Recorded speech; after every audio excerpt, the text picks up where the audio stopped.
and welcome to Dear Hank and John. Or is that for to think of it, Dear John and Hank? It's a comedy podcast about death, where two guys, Hank and John Green, who are brothers, we answer your questions, give you dubious advice, and bring you all the week's news from both Mars and AFC Wimbledon.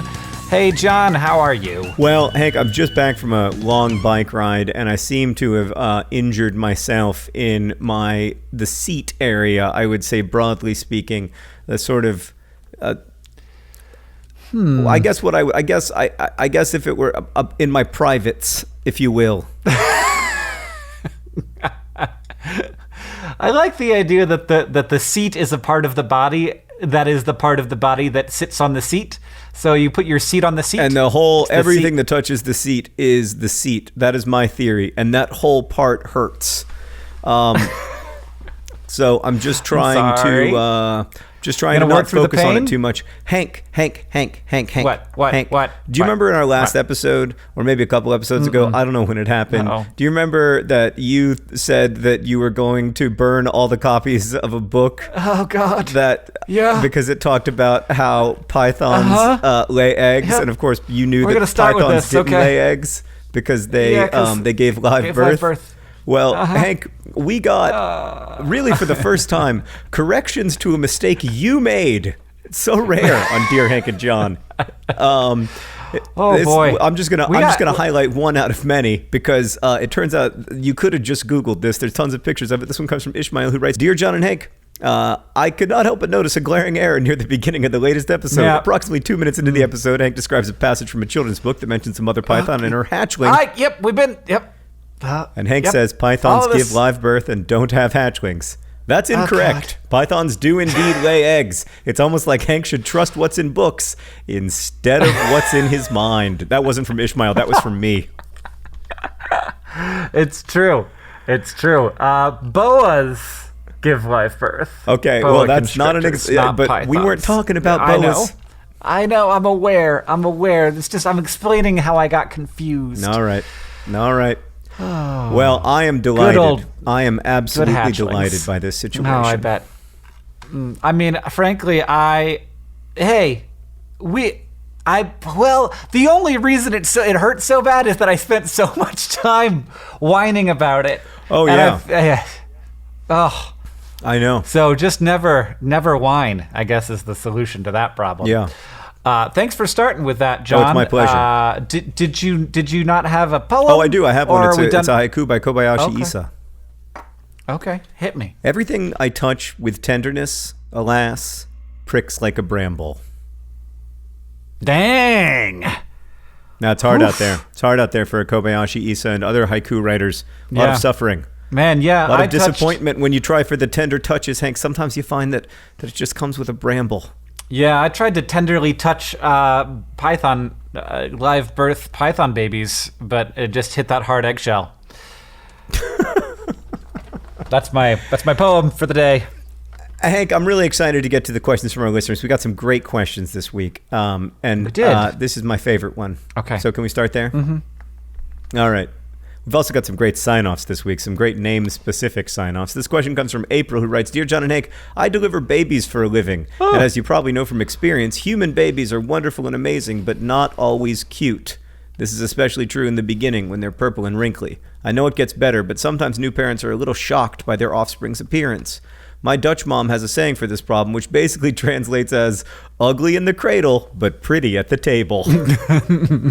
Is there some catchy phrase like this in English that I can use with new parents? Showers and the cruelest month, April. Oh, good sign off. Okay, first of all, when you say I deliver babies for a living, that really sounds like you put them in a truck and FedEx them around town. Well, that is my assumption. How else would you deliver them? You're delivering them to someone, from somewhere to something. It's really you deliver a baby from one end of a person to the other end is the most of the delivering that happens. I mean, my kids listen to this podcast. I'd like you to be as vague as possible. Okay, that's it. That's the sitch. John, were you surprised by the way that your baby looked when it was first I mean, look, Hank, this is a podcast that's going to be publicly listened to, but also that potentially my own children will one day hear. Right. So they were both beautiful and amazing, and they looked like actual gods. They looked like tiny cherubs. They looked like they'd been painted by Michelangelo. I was astonished by their beauty. Okay. Samesies. Yeah. But with like a cherub painted by Michelangelo, except with the head of an almond. It's just... Oh, man. I'm sure Michelangelo never painted a cherub, and I'm going to get in a lot of trouble for that. I definitely didn't have any of the people. There were lots of lovely people around. None of them said to me, don't worry, he'll look better tomorrow. And I don't think you should say that, because then you're saying, worse, April. Yeah. Then you're saying like, so just so you know, I'm aware of how ugly this thing is. You don't want to say that. Maybe they aren't thinking that their baby is super ugly, but if they do look to be in distress, if they're asking questions like, is it supposed to look like that? Give them some security in the fact that their baby is normal. But and sometimes they're not pretty at the table. Let's be honest. I think the first words that every baby should hear upon birth are ugly at the cradle, but pretty at the table. It's like after someone's gone through all of that effort to give birth, I think it's really good if the very first thing that you hear about your baby is the word ugly. Whoa, wow, oof. Yeah, I absolutely agree. You just give reassurance. So if people are like, is my baby ugly? You can just be like, no, it looks like a regular baby. You could just say what Hank said the first time he met his nephew Henry. Well, it's a baby. Yep, that's what that is. This next question comes from Jamie, and we need to get to it. So I'm going to have it be the second question, because I got this thing that I'm shaking at my microphone right now because I was so entranced by this question and by my inability to have had it previously. Jamie asks, Dear Hank and John, I come to you with an urgent matter. I can't sleep at night without knowing. How are hot dog buns pre-cut if they're stuck together in the package? So we went and bought some hot dog buns, John. Yeah. And I haven't opened them, and I had never thought about this, but it's true. So they clearly like there's a machine that just like lays out the buns like 4 at a time, but when they get cooked, they bake together so that they're like, this isn't the case for every hot dog bun, but if you get the cheap ones, it's like this. So that they bake together and they're all stuck together, and you have to pull them apart. But when you pull them apart, so here's what I've noticed. I've got the 4 in my hand. The 2 on the outside are cut on the outside. So it's clear how that happened. The blade just went into the outside 2 buns. So I'm going to tear those 2 off, because like that is obvious how that occurred. And then I've torn that off, and now we've got and that one. Now we've got these 2 ones on the inside, which are both of their, now that the outside buns are gone, the outsides are both the sealed sides. So what we have is in the middle, and I'm sticking my finger in them right now, they have been cut by a single blade that went right down the middle of the 4 hot dog buns, but was not quite the width of the 2 hot dog buns. So that blade went in the hot dog bun butts and out the hot dog bun mouths, and then if you open them, you see that this slice has gone through both of them, and all the way through. So it goes all the way through. It's not just like sliced on the inside; it's like the butt sliced too. So the blade comes in through the middle of the hot dog buns, and then you get 4 pre-sliced buns. And this one, actually, you can tell that the blade went way further through one of the buns than the other one, because this one is almost just 2 pieces of bread, and this one is really secured together. And now I have lots of hot dog bun crumbs on my desk. So, well, Hank, I cannot tell you how much I appreciate you answering this question in the form of a podcast where we can't see any of the things that you're talking about. Well, you know what a hot dog bun really butt is. It really adds to the experience. You know the situation. You're not confused by what a hot dog bun butt is. I'm not confused by what your seat is. We're all on the same page. You know what? Our listeners are a lot smarter than I am. Hopefully they'll be able to follow what you just said. I'll post a diagram on the Patreon. All right, we'll post a diagram on the Patreon. Hank's going to work up an infographic to help you out there. That's patreon.com/dearhankandjohn. We got another question that comes from Caroline, who asks, Dear Green Brothers, what is the proper response to being constantly serenaded? See, many members of various musical acts have written a song prominently featuring my name, including the Beach Boys, Outkast, Fleetwood Mac, Brooks and Dunn, Chicago, and of course, Neil Diamond. While I love my name, I've come to expect a specific reaction to it. Is there an optimal facial or verbal response? Like, frequently those serenading me act like they are the first to ever think of this idea, while two, they struggle through the lyrics, which of course Caroline has memorized. I don't mind so much when my good friends burst into Neil Diamond upon each side of me. I would mind the hell out of that. Yes, but when the random store clerk hears your name and breaks into song like it's the 8th inning at Boston's Fenway Park, what's a person to do? Sweet, Caroline. Great sign off. Good sign. Yep.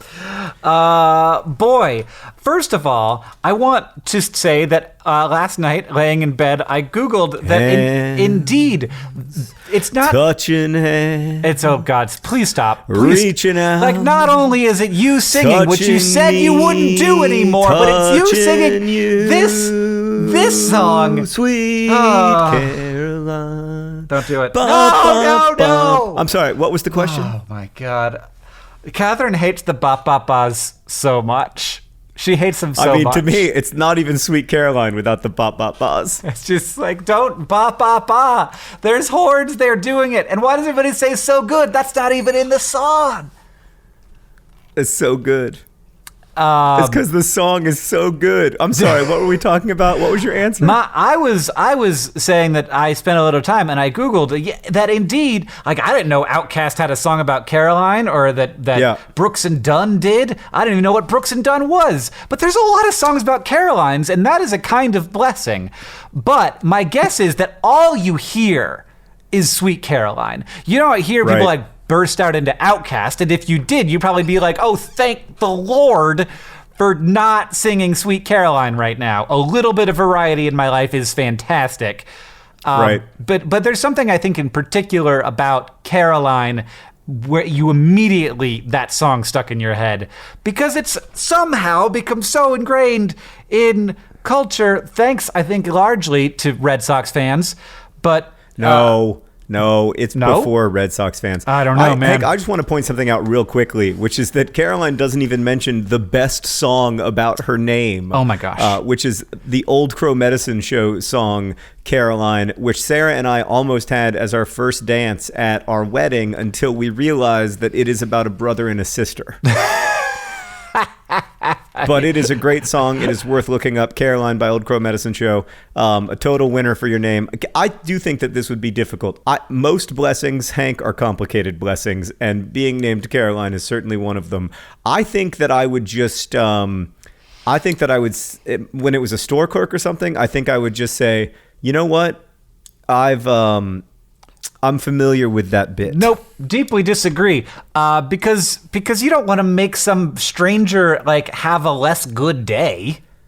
Oh, just because then they're going to be like, oh yeah, I'm a freaking idiot and I should never talk to people ever. So you're one of these people who thinks like, don't educate the world one at a time, just suffer a little bit every day. Well, I mean, yeah. I guess if you're going to the same store over and over again, like, just stop, and they serenade you every time. Stop going there. But yeah, maybe just have a different name sometimes. I guess you got to give them your ID. Oh my God, that's a great idea. And then they look at your ID and they're like, Sweet Caroline, hey girly. No, you just go. No, you when people look at your ID, they're gonna see like Caroline, whatever your middle name is. Debussy. Yeah, I bet that's Caroline's last name. And you could just be like, no, I go by Dubs. I go by Dubs because that's how you shorten Debussy, I believe. I believe that's how the original Debussys did it. That's how they started going by Dubs. So that's what I would do, Caroline. I would just, like, when you're asked, what's your name at Starbucks, just be like, it's Dubs. Yeah, or you can have here's the idea. You have a button, and then it says, I serenaded Sweet Caroline. And then every time somebody does it, you just give them a button. That way, that's a great idea. Not only is it fun for all, but it costs you extra money. Hank, that's the best idea so far. Keep a bunch of buttons that say I serenaded Caroline Debussy with Sweet Caroline, and then maybe have a couple that for the Outcast song, just in case. just in case. Just for roses. Oh gosh, there's a lot of. It's not even that particularly that good of a rhyme. I don't know why Caroline is such a great song to. I think the last syllable hits so hard, and it feels like the last syllable of Caroline has always felt like a celebration to me. I've always been predisposed to Carolines, by the way, as you know, Hank. There is something about that name that has always rather captured me in the way that the name Catherine captured Colin Singleton in my second novel. This question comes from Brandon, who writes, Dear John and Hank, so a friend of mine recently got his driver's license, and he's a great driver, except for one thing. He's always nervous making left turns. Do you remember that, Hank? Yeah. It was terrifying when you first started out. Yeah. So I'm curious, how far can you get making only right turns? Curious friend, Brandon. John, do you know that UPS takes 90% left turns? I only wanted to read this question so I could share that UPS fact. Yeah, in 2012, they just stopped making left turns. They were like, we're done with that. That's too much work.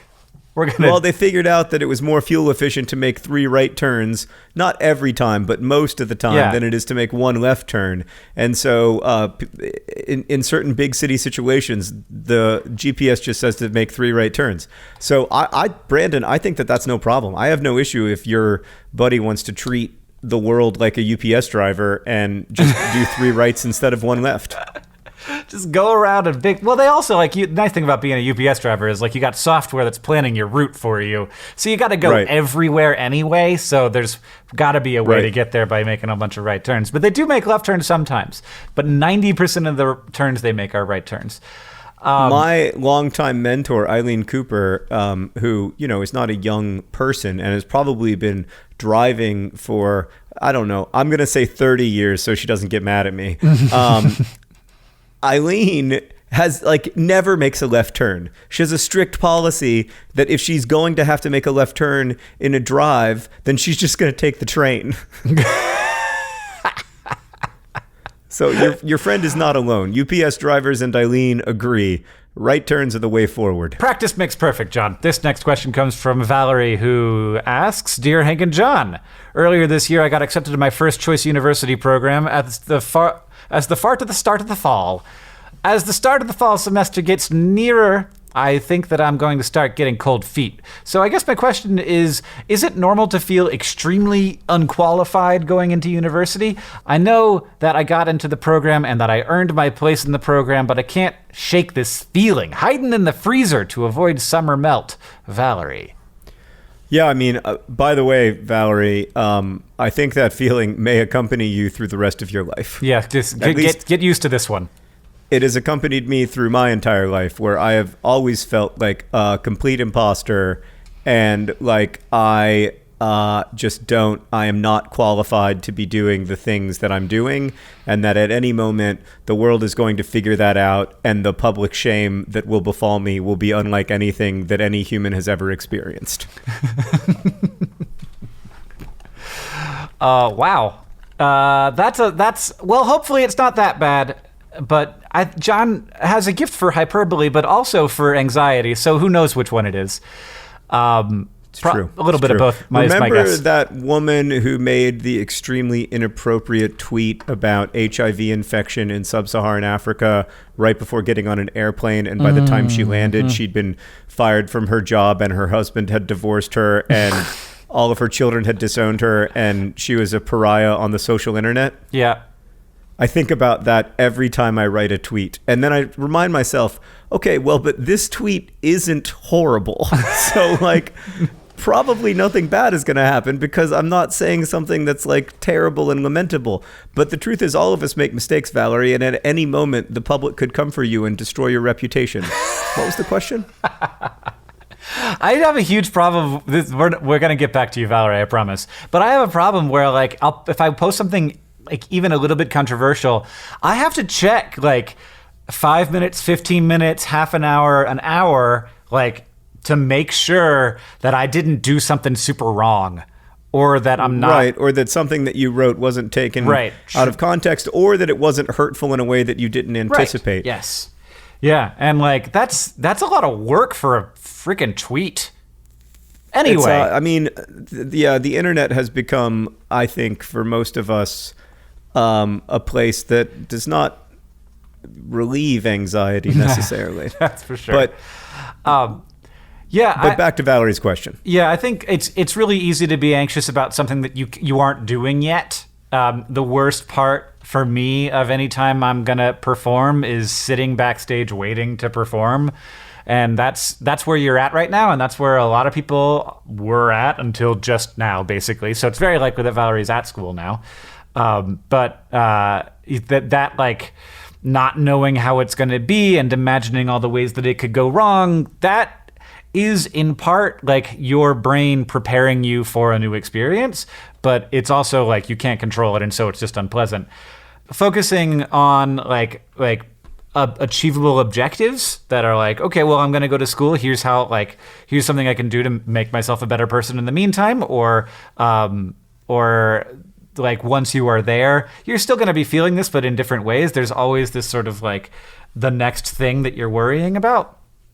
But focusing on sort of like how you are growing and how you have grown, and giving a little bit of look back at like how much more effective and intelligent and knowledgeable you are than you were, 4 years ago, which is, has been probably a pretty big time of change for you, I'm guessing, if you're an incoming freshman. Yeah. Or if you're anybody else, really. I mean, 4 years should represent a significant amount of change, even to a 40-year-old man. By the way, thanks for the birthday wishes, Hank. I'm just kidding. You didn't wish me a happy birthday. I called you on the phone, and I wished you a happy birthday. I meant on today's podcast. I want birthday wishes all month long. Happy birthday, John. I know it was your birthday however long ago that was, forever ago. Get over it. It was quite a while ago. You old man. Quite a while ago. Hank, I've got a question for you. It comes from Jackie and Josh, who write, Dear John and Hank, as we're sitting on our back porch enjoying a fire on this chilly August evening at 64 in the suburbs of Chicago, my fiance Josh and I are wondering, does fire have mass? It seems to be weightless as you're watching it. Is it even possible to measure the mass of something that's so volatile? Flamio Hotman, Jackie and Josh. Does that just mean like, catch on fire, attractive men? I believe it does, yeah. I think that's the technical Latin. Flamio Hotman. It depends on what you mean. Like there's a lot of conversations about what fire is, or like what's fire made of. And that's like, so there is, in a way, fire is a chemical reaction. And in that way, it doesn't have mass because it's not really a thing. It's an activity. It's like running doesn't have mass. It just is it's a verb. So in that way, not really, but like fire is made up of particles, and those particles and energy, and both particles and energy have mass, or have mass equivalents. So yeah, fire, the stuff that you're seeing for the most part is like glowing smoke. Smoke that is so hot that it's glowing. And really? For one way or another, for one reason or another. And it's complicated. Is that right, or is this like pythons giving live birth? I'm pretty sure that this is right. I can't trust you ever again, I'm pretty afraid. sure that this is right. That like there's little particles of smoke, and they are so hot and they are so energized that they're producing light in various ways, and the ways in which they are producing light are, I think, pretty complicated, but I don't know. But they are particles. And so those things, and currently why they're going upward is because they are surrounded by very hot gas that has been heated up in the fire, and that gas is moving upward and it's carrying those particles with it. And as cold air sort of rushes into the fire, that hot air is hotter and it's less dense, and so it's moving up because colder, more dense air is being pushed underneath it. So gravity is the reason why fire goes up, and when there's no gravity, fire doesn't go up. And you can actually see videos of fire on the space station, and it forms a sphere, which is weird. That seems like a dangerous game to light a fire on the space station. They control it pretty well. They have little I fire would hope boxes. So. Hey, Hank, slightly off topic. Did you know that you can actually eat python eggs, the eggs that you didn't think existed.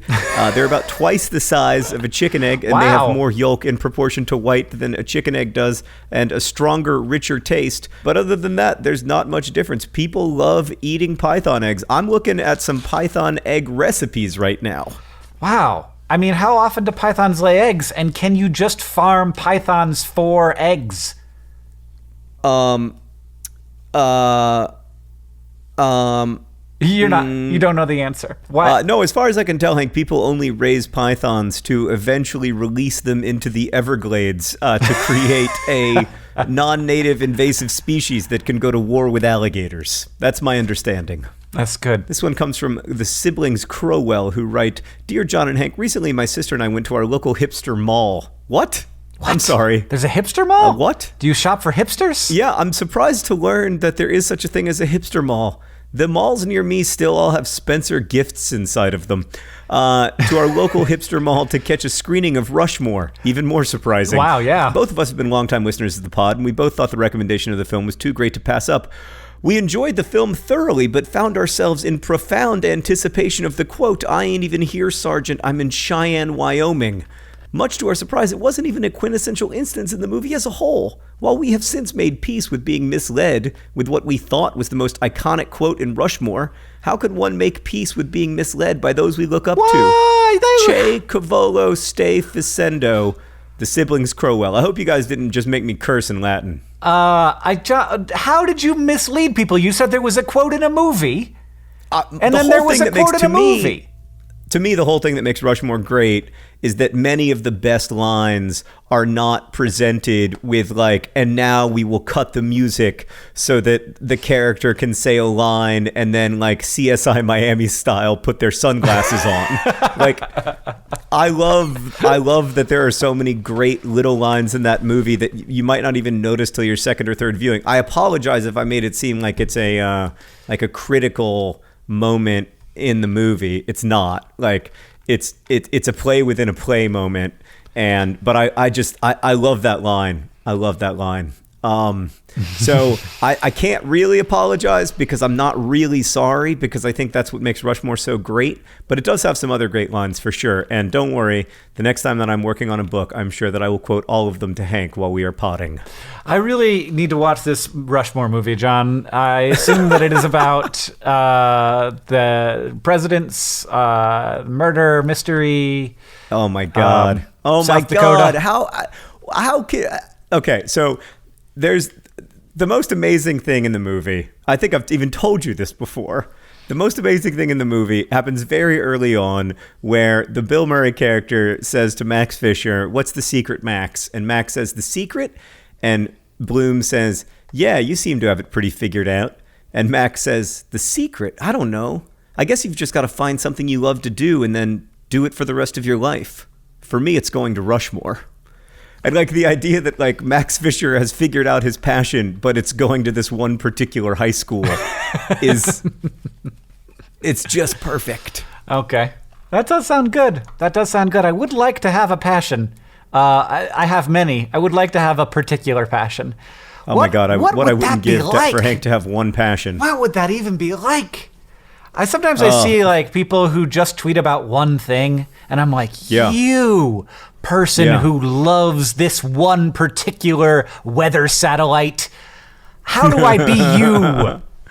How do I just love that? I wonder if those people in real life, though, like on a day-to-day basis, if they're always thinking about that one particular weather satellite or weather satellites in general, or if like they also have lots of other interests, they don't share those interests with the public. Mm-hmm.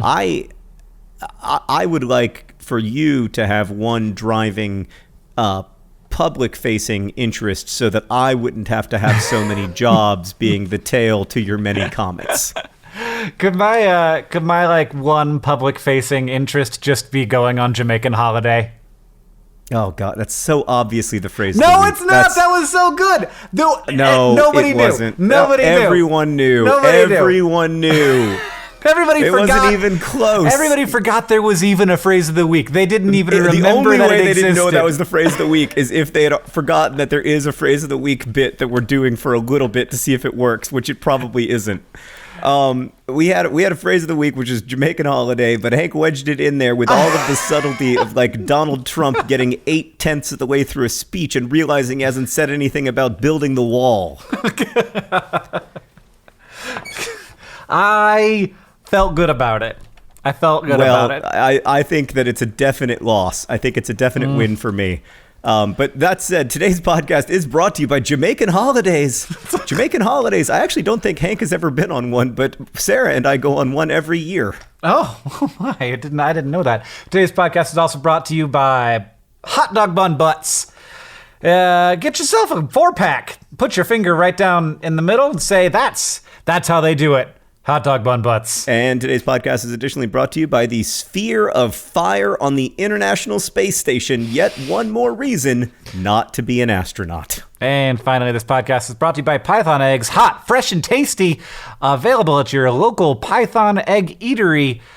Special for your favorite Jamaican holidays. Hank, we do have a real sponsor today. It's Fracture. Fracture. Which people can check out at fractureme.com/podcast. It is a really cool service. So, Hank, I have all of these pictures on my phone, right? And then I have all of these pictures from when I was a child that are just physical pictures. But the pictures that are inside of my phone, I can't really do anything with them very effectively because they're inside of my phone. Fracture sort of solves that problem, both of those problems really, by printing photos onto glass. And they come, it's really cool, they come with this backing and they come with the screw. So you just screw it into the wall, you place it onto the wall, and there is your family photo or your photo of your car that only makes right-hand turns or whatever it is.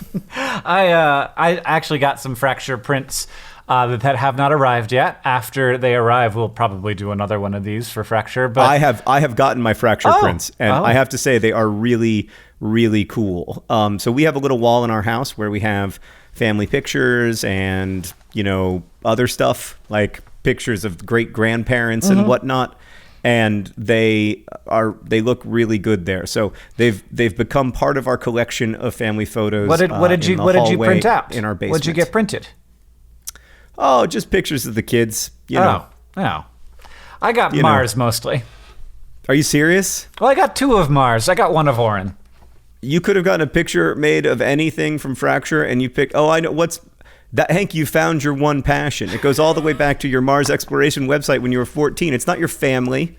It's not making online videos. It's not potting. It's frickin' Mars. Well, I thought maybe you'd get like at least one of Lyle Taylor or something. Oh, that would have been cool. I didn't think of that. But yeah, you can go to fractureme.com/podcast now and get a Lyle Taylor picture ready to put on your wall. That works especially well if you are Lyle Taylor. I know he's a big fan of the pod. Yeah, but also if you're not. And I mean, they come in a huge variety of sizes, and the smaller ones are pretty cheap. Like you don't have to lay down a bunch of cash on this. Right. And then it goes all the way up to like really huge and more expensive ones. The nice thing about like these smaller ones is like it can go sort of straight, like you can actually log in with your Instagram and have all your Instagram photos there and be like, I just want these like 6 Instagram photos, and then you can sort of space them out on your wall so that they take up a large area without costing a bunch of money. Yeah, I have to say, Rosianna did that. She just did the ones directly from Instagram and then had them printed. And I was astonished, genuinely, by the quality of the picture that eventually came. So, yeah, I was really impressed by Fracture. And you can check it out at fractureme.com/podcast. And when you're there, there's a little survey that you fill out, and you tell them that you heard about it here on Dear Hank and John. And then they'll know. You can also say that you heard about it on Dear John and Hank, and that will confuse them. So there's just that one podcast link that says Dear Hank and John, because we haven't changed the name of the podcast, though it's looking increasingly likely that we eventually will in 2028. Fractureme.com/podcast. All right, Hank, let's get back to questions from our listeners. This one comes from Laura, and I think you're going to love it, Hank, because it gets into something deep, ominous, dark, and deadly. Dear John and Hank, here's the thing. So a mermaid is half fish and half human, right? What do mermaids eat? I know that fish often eat other fish, and that's completely acceptable. But as someone who is half fish and half human, would the thinking and feeling human part of a mermaid feel cannibalistic eating a fish? If a mermaid does feel cannibalistic eating fish, and assuming they have fish friends like Ariel does in Little Mermaid, then would said mermaid be disgusted at their fish friends for eating fish? Additionally, would a mermaid be able to survive, get enough protein, etc., on a vegetarian-type diet with what they have available in the ocean? Do you think that a mermaid considers shellfish such as clams and mussels to be part of her own species, or distinguishes these as edible food sources without guilt?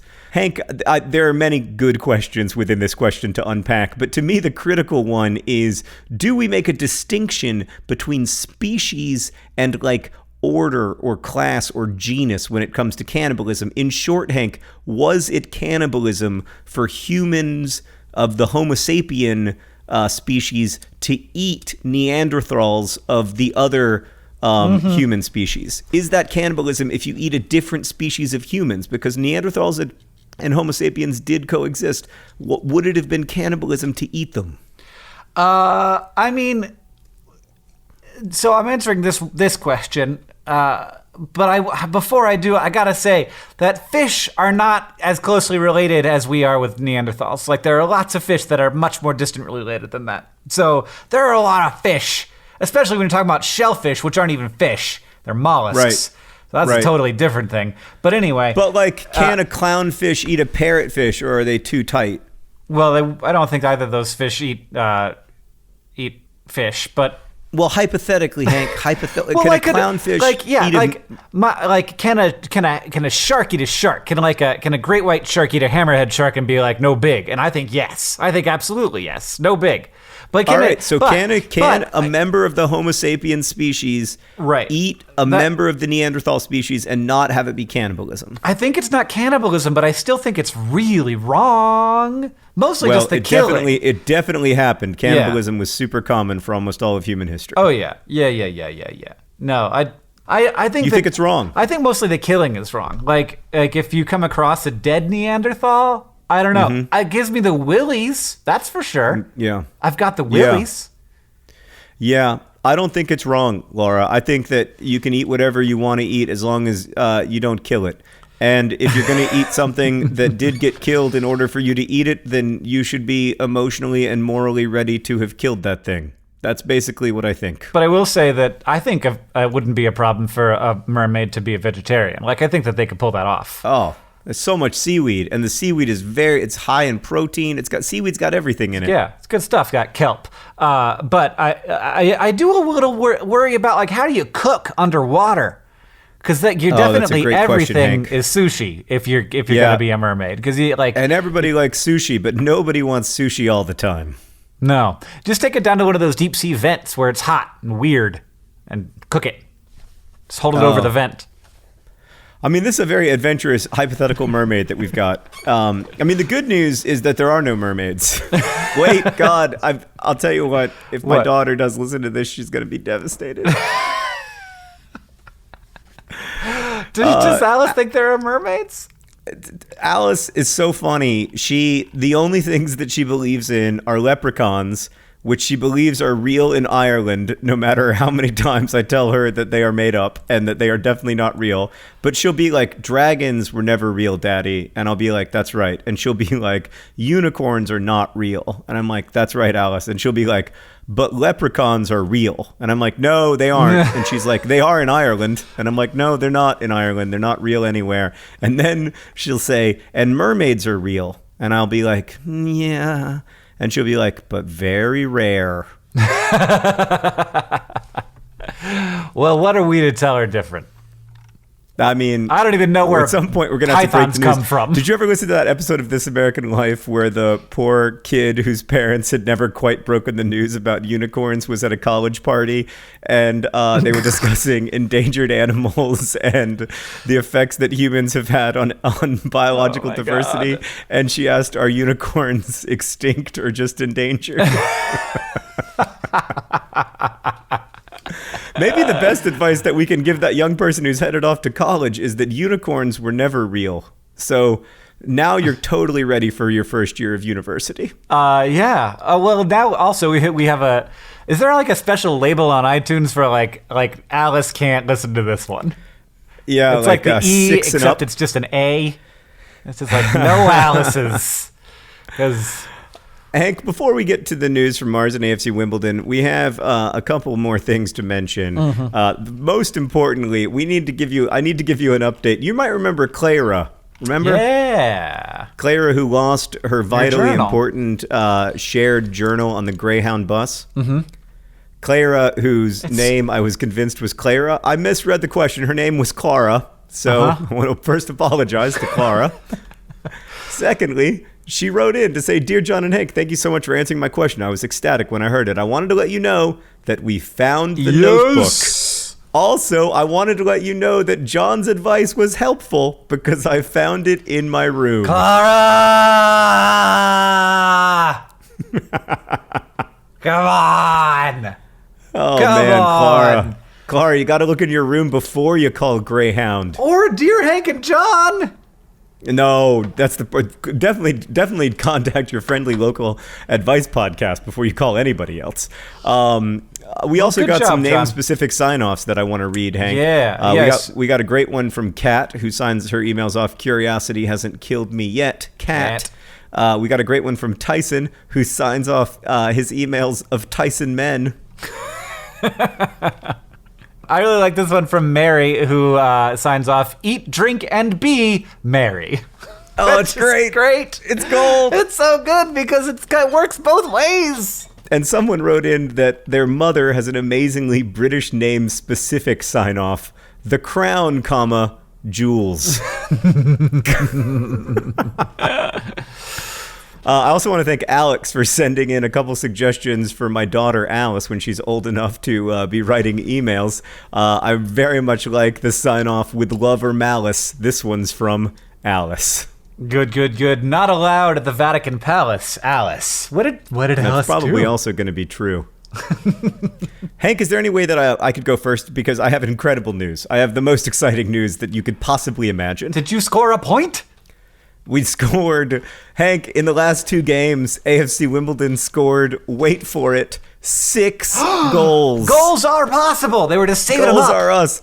After scoring 1 goal in the first 3 games of the season, just kidding, the first 4 games of the season, and no goals in the previous 6 games of last season, AFC Wimbledon scored 2 goals against Doncaster Rovers to win their first league game.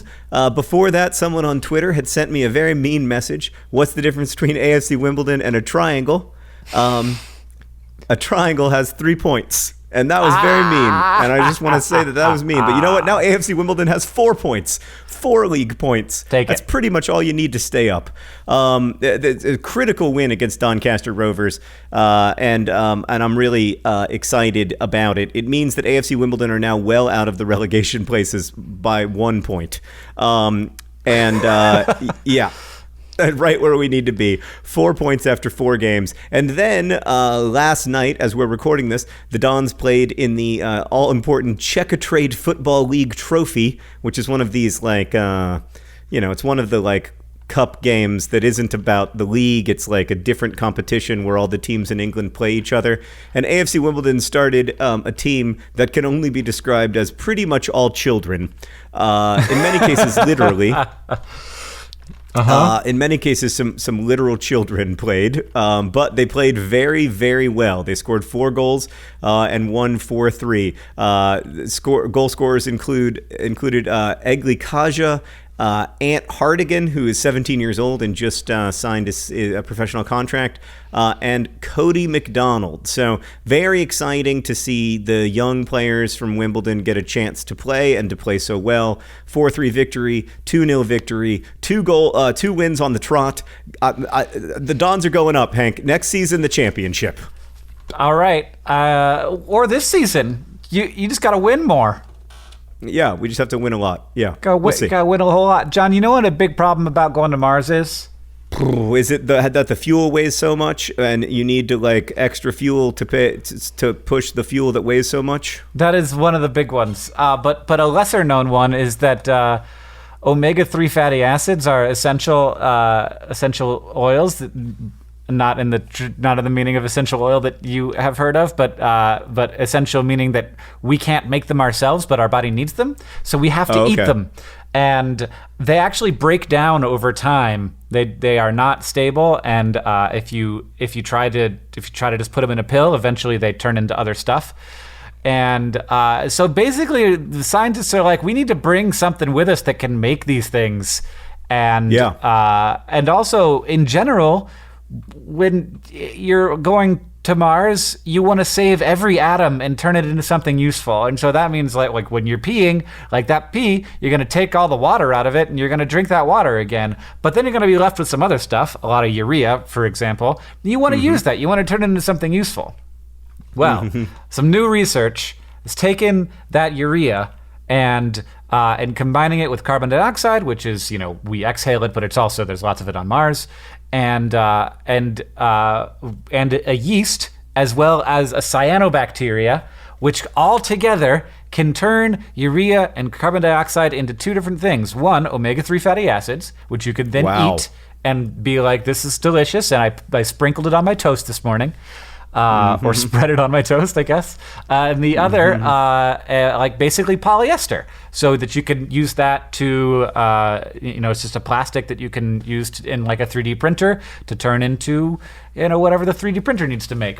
So this research was presented by Clemson University's Mark Blenner, Associate Professor of Chemical and Biomolecular Engineering, and the hope is that in the future, because right now, like it sort of all gets like tied up inside of the yeast, inside of this little fungi, like one-celled fungi thing, that not only will we be able to sort of like get those yeasts to leave it behind in some way that we can get it without having to kill them, but also that we could potentially engineer them to be making very specific molecules. And that would allow us to create better plastics that would be more useful and also better stuff for eating.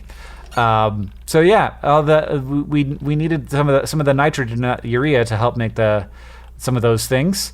And great. Now that's happening. So yeah, you can watch a video about it. That's on the.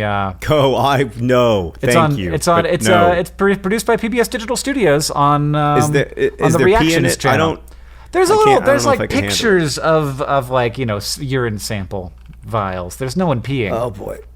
Oh boy. I mean, that is like, nothing has ever made me want to not go to Mars quite like knowing that I'm gonna get my omega-3 fatty acids from the part of my pee that I'm not drinking. Did you know, John, that on the International Space Station, the U.S. side of the space station has a urine recycler, and so they take their urine and they go through a whole process and then they drink it. But on the Russia side of the space station, they don't have one of those. So what do you think they do? Do they just shoot it out into space? No, John, they put it in a giant bag and they bring it over to the U.S. side of the space station and put it into our machine. Oh man, space, the final frontier in so many ways. Oh, space. What are we gonna do with all this pee? Hank, what did we learn today? John, we learned that Mama Python and Hatchling do kiss, waggling round, and you shouldn't burn books. And we also learned that hot dog buns have butts that get cut somehow. We learned that UPS takes 90% right-hand turns, and that Eileen Cooper takes 0% right-hand turns because she'll just take the train. Thank you very much. Left-hand turns. She doesn't take any left-hand turns, to be clear. That's very confusing. And lastly, we learned that Hank does not have one passion, but it would be nice for his brother if he did. Yeah. Hank, thank you for podding with me. We're off now to record This Week in Ryan's, our special podcast that we do every week where we talk about a Ryan who lately hasn't been named Ryan over at patreon.com/DearHankandJohn. You can find out more over there if you want to join in on This Week in Ryan's, the worst 8 minutes of your week. This podcast is sponsored by Fracture, fractureme.com/podcast, where you can click on us and then make your beautiful pictures into actual physical things that you can put on your wall. Dear Hank and John is produced by Rosiana Hulse-Rojas and Sheridan Gibson. Our community manager is Victoria Bongiorno. It's edited by Nicholas Jenkins. Our music is by The Great Gunnarola. You can email us at hankandjohn@gmail.com. You can find us on Twitter, Hank Green and John Green. Easy enough. And as they say in our hometown, don't forget to be awesome.